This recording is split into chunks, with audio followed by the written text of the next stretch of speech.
Okay, so in this lesson, I'm going to talk to you a little bit about um, probably one of the most overlooked and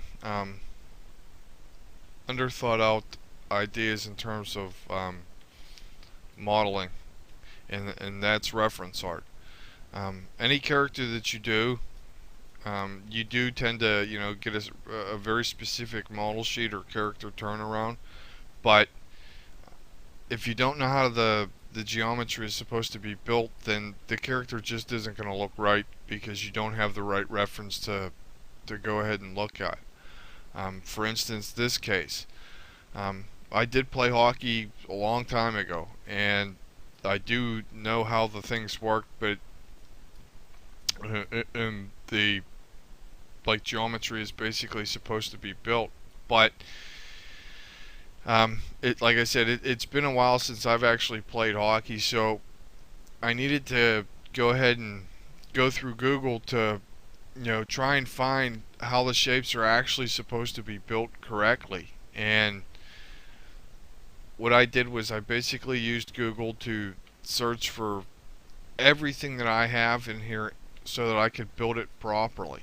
Um, you probably won't get, let's say, like blueprints of a hockey glove because this is a very specific complex shape that's I don't want to say copyrighted, but companies tend to, not leak images on how their gloves are built because they don't want their images or their glove ideas to be stolen. So what you have to do is you basically have to patch, find, many different versions of any glove so that you can understand exactly how it's built properly.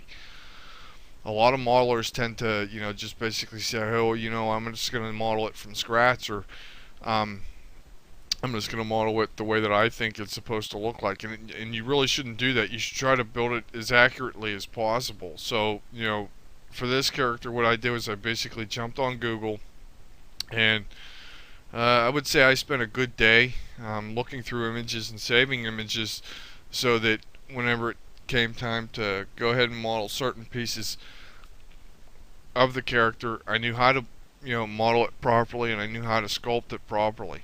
And from doing that, you can see that I have a relatively large library of um, images to basically work from here.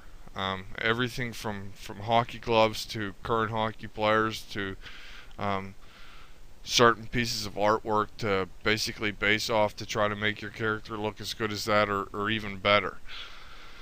Um, Obviously, there's a lot of textures that I can take from this folder as well. The helmet itself is a fairly complex shape that it would take time to go ahead and model, but for example, let's take a look at a skate here, and you can see that this isn't necessarily that complex of a shape. Maybe the chassis here is a little bit more time to go ahead and model, but it's going to allow you to basically use this as a background image to base your model off of. And if we apply those types of things to this character, you can basically come up, and this is going to take a little bit to load since it's somewhat complex.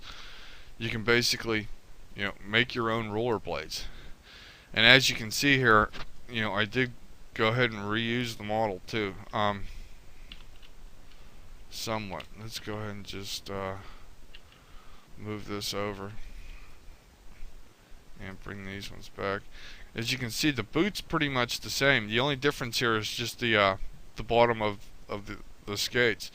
So all I really did was model the top here and then just remake the bottom for a different skate. Obviously, this would be an ice skate and this would be a rollerblade. But the general idea behind reference is I only had to model it once, and I modeled it once properly. The hockey pants here are, I don't want to say they're not real complex in terms of shape, but you have to have that form properly so that it looks proper whenever you're actually modeling the character.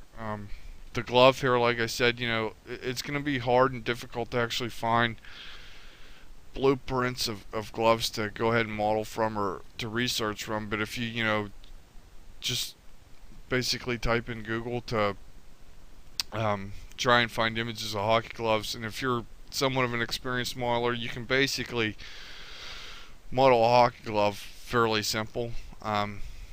Obviously, the rest of the character here isn't finished, and that's because he's currently being worked on.